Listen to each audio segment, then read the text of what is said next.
أعوذ بالله من الشيطان الرجيم. بسم الله الرحمن الرحيم. الحمد لله الذي أنزل على عبده الكتاب ولم يجعل له عوجا قيما لينذر بأسا شديدا من لدنه ويبشر المؤمنين الذين يعملون الصالحات أن لهم أجرا حسنا ماكثين فيه أبدا، وينذر الذين قالوا اتخذ الله ولدا ما لهم به من علم ولا لآبائهم. كبرت كلمة تخرج من أفواههم إن يقولون إلا كذبا، فلعلك باخع نفسك على آثارهم إن لم يؤمنوا بهذا الحديث أسفا.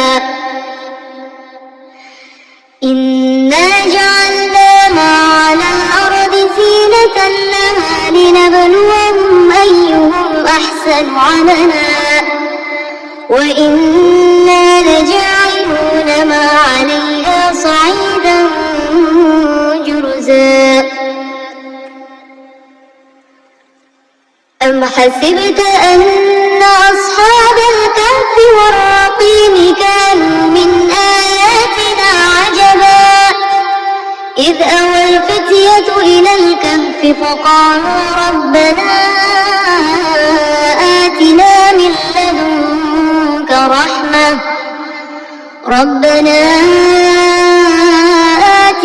من لدنك رحمة وهيئ لنا من أمرنا رشدا. فضربنا على آذانهم في الكهف سنين عددا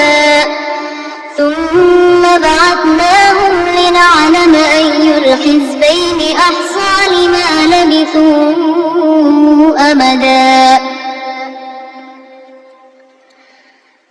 نحن نقص عليك نبأهم بالحق إنهم فتية آمنوا بربهم وزدناهم هدى. وربطنا على قلوبهم إذ قاموا فقالوا ربنا رب السماوات والأرض لن ندعو من دونه إلها لقد قلنا إذا شططا. هؤلاء قومنا اتخذوا من دونه آلهة لولا يأتون عليهم بسلطان بين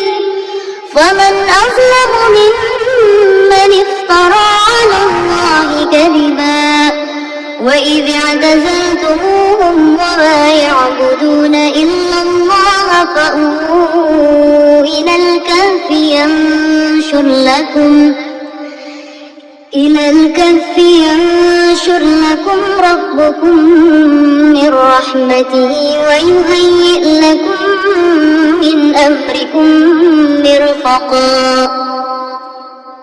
وترى الشمس إذا طلعت تزاور عن كهفهم ذات اليمين وإذا غربت تقرضهم ذات الشمال وهم في فجوة منه ذلك من آيات الله من يهد الله فهو المهتد ومن يضلل فلن تجد له وليا رشدا وتحسبهم أيقاظا وهم رقود ونقلبهم ذات اليمين وذات الشمال وكلبهم باسط ذراعيه بالوصيد لو اطلعت عليهم لوليت منهم فرارا ولملئت منهم رعبا وكذلك بعثناهم ليتساءلوا بينهم قال قائل منهم كم لبثتم قالوا لبثنا يوما أو بعض يوم قالوا ربكم أعلم بما لبثتم فابعثوا أحدكم بورقكم هذه إلى المدينة فلينظر أيها أزكى طعاما فليأتكم برزق منه وليتلطف ولا يشعرن بكم أحدا إنهم إن يظهروا عليكم يرجموكم أو يعيدوكم في ملتهم ولن تفلحوا إذا أبدا وكذلك أعثرنا عليهم ليعلموا أن وعد الله حق وأن الساعة لا ريب فيها إذ يتنازعون بينهم أمرهم فقالوا ابنوا عليهم بنيانا ربهم أعلم بهم قال الذين غلبوا على أمرهم لنتخذن عليهم مسجدا سيقولون ثلاثة رابعهم كلبهم ويقولون خمسة سادسهم كلبهم رجما بالغيب ويقولون سبعة وثامنهم كلبهم قل ربي أعلم بعدتهم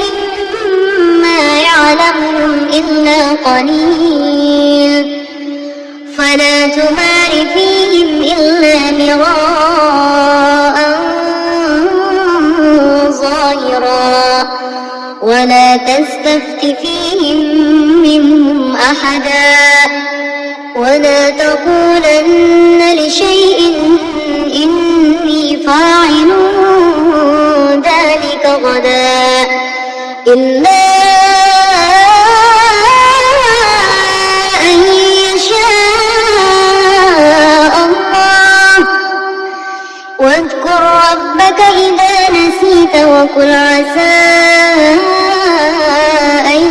يهديني ربي لأقرب من هذا رشدا ولبثوا في كهفهم 300 سنين وازدادوا 9 قل الله أعلم بما لبثوا له غيب السماوات والأرض أبصر به وأسمع ما لهم من دونه من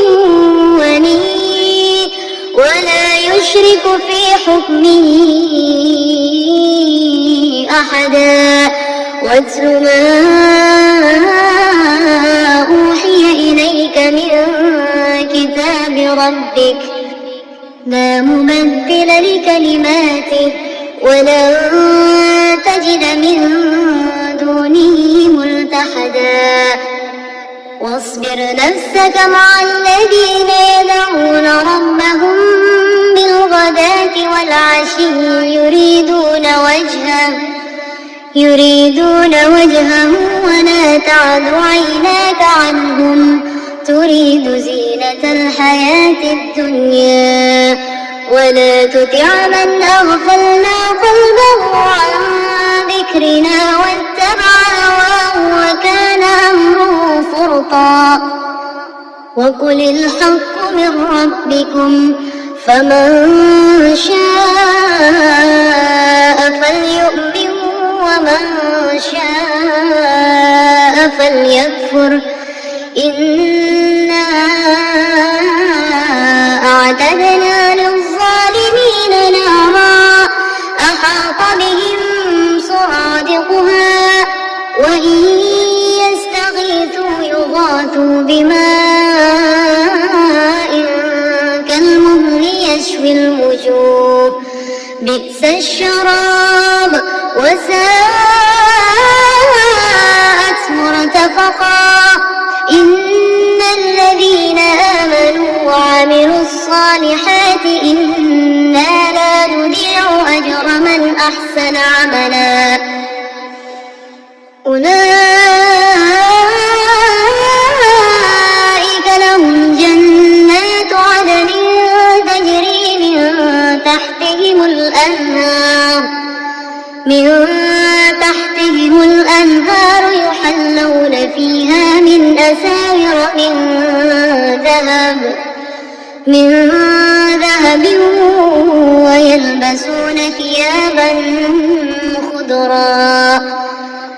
ويلبسون ثيابا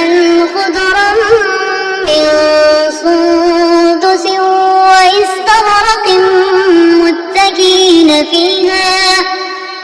وإستبرق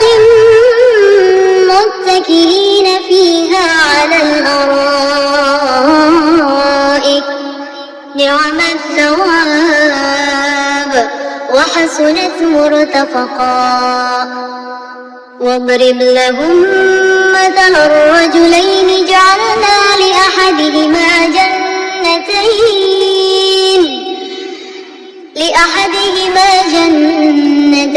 من أعناب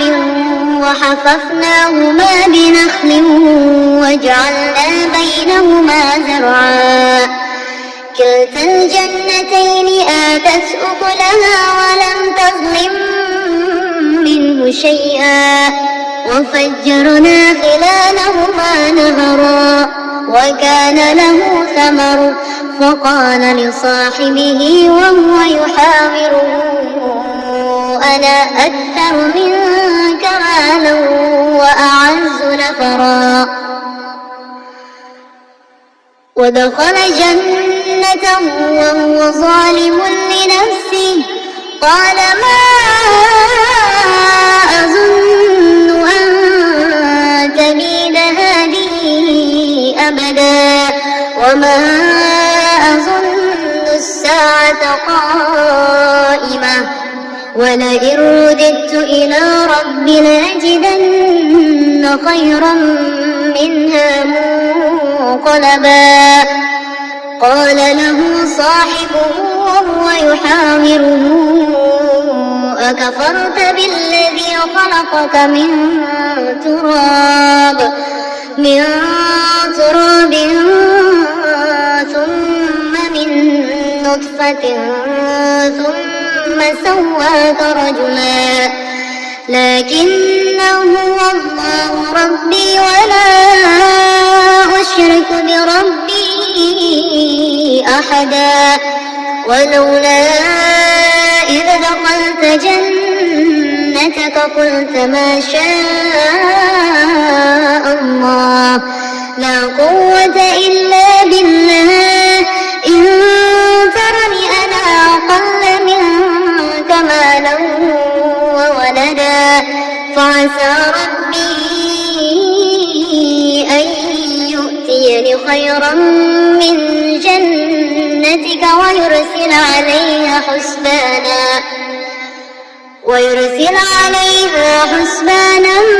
من السماء فتصبح صعيدا زلقا أو يصبح ماؤها غورا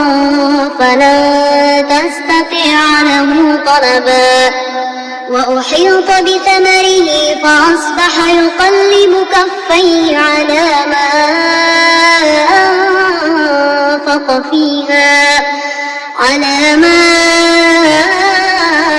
أنفق فيها وهي خاوية على عروشها ويقول يا ليتني لم أشرك بربي أحدا ولم تكن له فئة ينصرونه من دون الله وما كان منتصرا هنالك الولاية لله الحق هو خير ثوابا وخير عقبا واضرب لهم مثل الحياة الدنيا كماء إن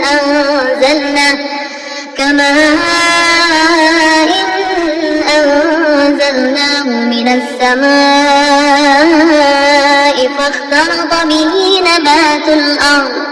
فاختلط به نبات الأرض فأصبح هشيما تذروه الرياح وكان الله على كل شيء مقتدرا المال والبنون زينة الحياة الدنيا والباقيات الصالحات خير عند ربك ثوابا وخير أملا ويوم نسير الجبال وترى الأرض بارزة وحشرناهم فلم نغادر منهم أحدا وعرضوا على ربك صفا لقد جئتمون كما خلقناكم أول مرة بل زعمتم أن لن نجعل لكم موعدا ووضع الكتاب فترى المجرمين مشفقين مما فيه ويقولون يا ويلتنا ما لهذا الكتاب لا يغادر صغيرة ولا كبيرة إلا أحصاها ووجدوا ما عملوا حاضرا ولا يظلم ربك أحدا وإذ قلنا للملائكة اسجدوا لآدم فسجدوا إلا إبليس كان من الجن ففسق عن أمر ربه أفتتخذونه وذريته أولياء من دوني وهم لكم عدو بئس للظالمين بدلا ما أشهدتهم خلق السماوات والأرض ولا خلق أنفسهم وما كنت متخذ المضلين عضدا ويوم يقول نادوا شركائي الذين زعمتم فدعوهم فلم يستجيبوا لهم وجعلنا بينهم موبقا ورأى المجرمون النار فظنوا أنهم مواقعوها ولم يجدوا عنها مصرفا ولقد صرفنا في هذا القرآن للناس من كل مثل وكان الإنسان أكثر شيء جدلا وما منع الناس أن يؤمنوا إذ جاءهم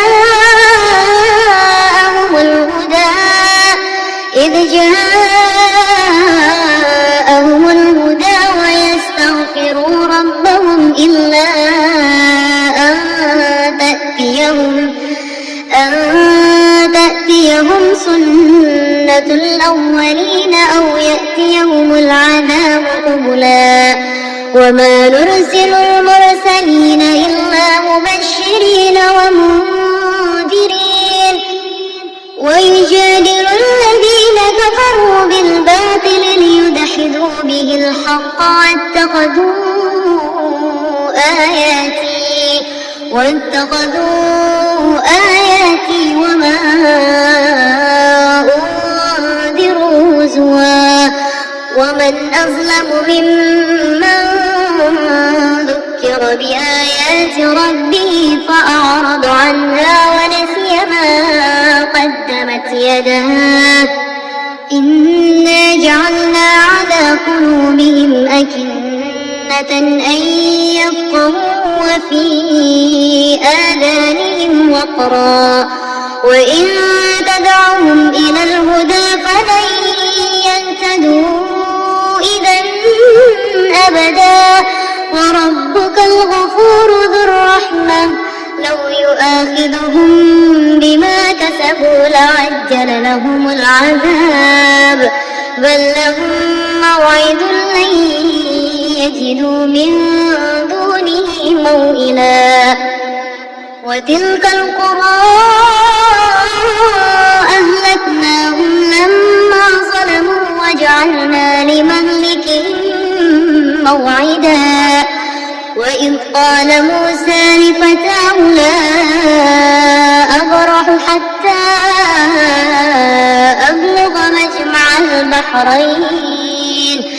أبلغ مجمع البحرين أو أمضي حقبا فلما بلغا مجمع بينهما نسيا حوتهما فاتخذ سبيله في البحر سربا فلما جاوزا قال لفتاه آتنا غداءنا لقد لقينا من سفرنا هذا نصبا قال أرأيت إذ أوينا إلى الصخرة فإني نسيت الحوت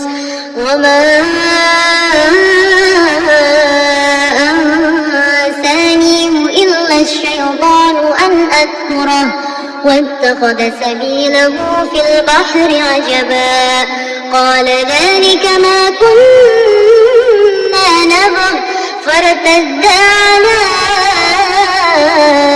آثارهما قصصا فوجد عبدا من عبادنا آتيناه رحمة من عندنا وعلمناه من لدنا علما قال له موسى هل أتبعك على أن تعلمني مما علمت رشدا قال إنك لن تستطيع معي صبرا وكيف تصبر على ما لم تحط به خبرا قال ستجدني إن شاء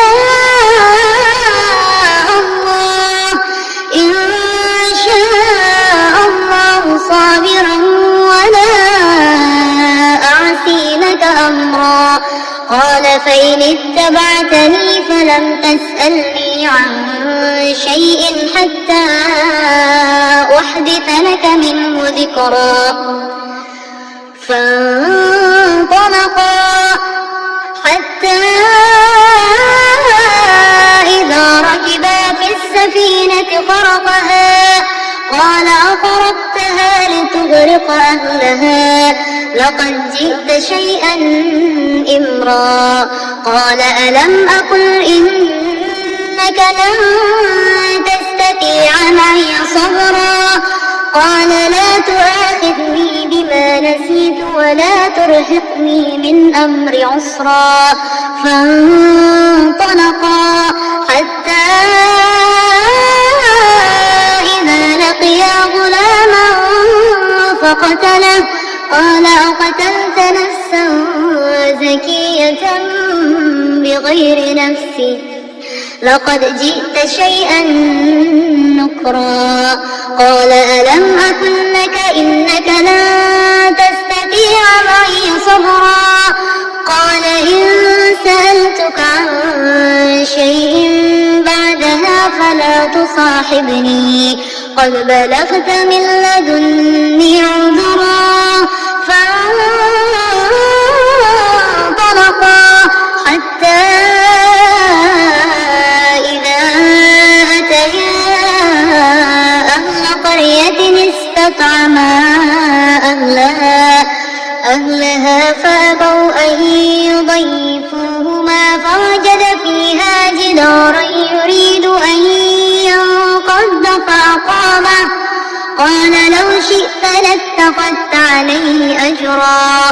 قال هذا فراق بيني وبينك سأنبئك بتأويل ما لم تستطع عليه صبرا أما السفينة فكانت لمساكين يعملون في البحر فأردت أن أعيبها وكان وراءهم ملك يأخذ كل سفينة غصبا وأما الغلام فكان أبواه مؤمنين فخشينا أن يرهقهما طغيانا وكفرا فأردنا أن يبدلهما ربهما خيرا منه زكاة وأقرب رحما وأما الجدار فكان لغلامين يتيمين في المدينة وكان تحته كنز لهما وكان أبوهما صالحا فأراد ربك أن يبلغا أشدهما ويستخرج كنزهما رحمة من ربك وما فعلته عن أمري ذلك تأويل ما لم تستع عليه صبرا ويسألونك عن ذي القرنين قل سأتلو عليكم منه ذكرا إنا مكنا له في الأرض وآتيناه من كل شيء سببا فأتبع سببا حتى إذا بلغ مغرب الشمس وجدها تغرب في عين حمئة ووجد عندها قوما قلنا يا ذا القرنين إما أن تعذب وإما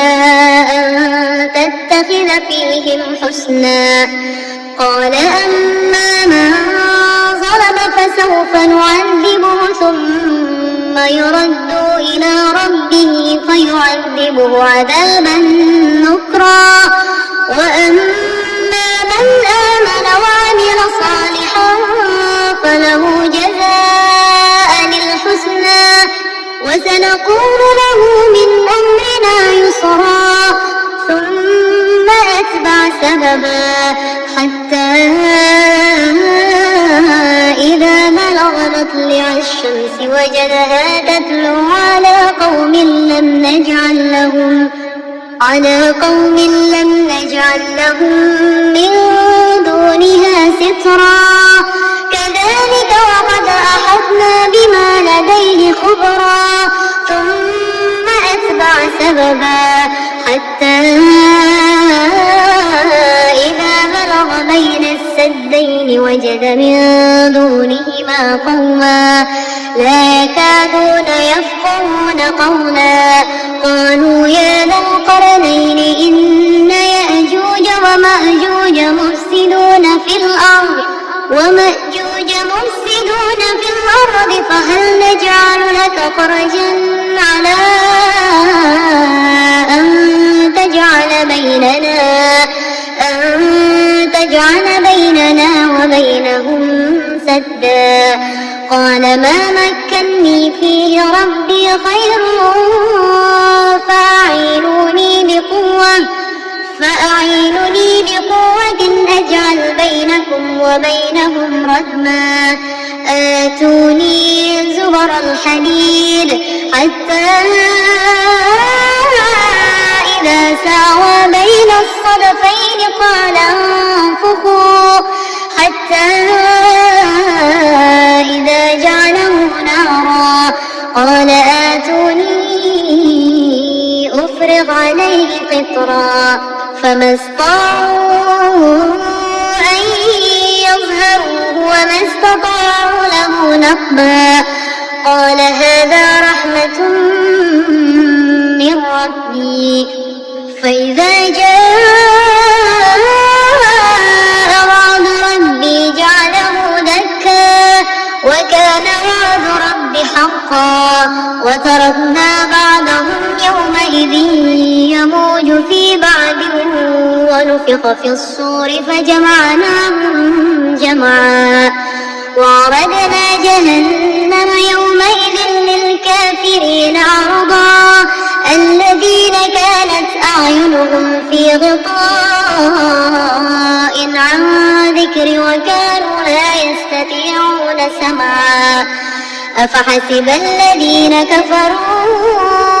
أن يتخذوا عبادي من دوني أولياء إنا أعتدنا جهنم للكافرين نزلا قل هل ننبئكم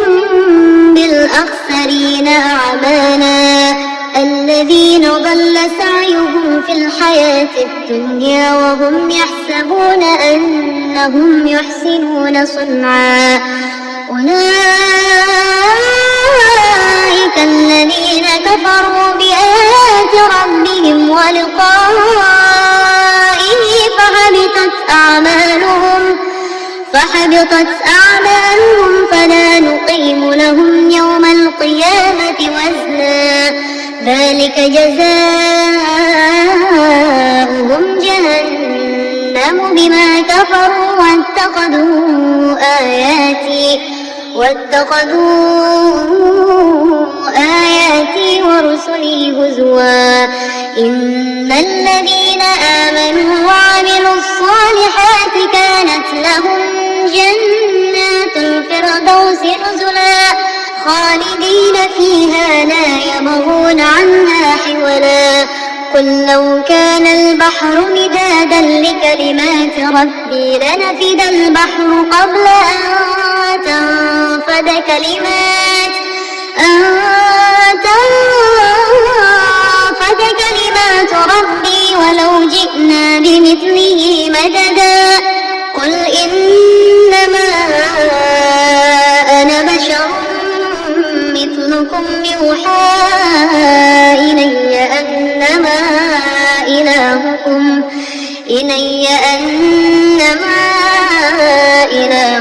إله واحد فمن كان يرجو لقاء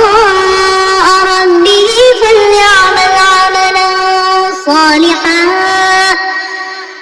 فليعمل عملا صالحا ولا يشرك بعبادة ربه أحدا صدق الله العظيم.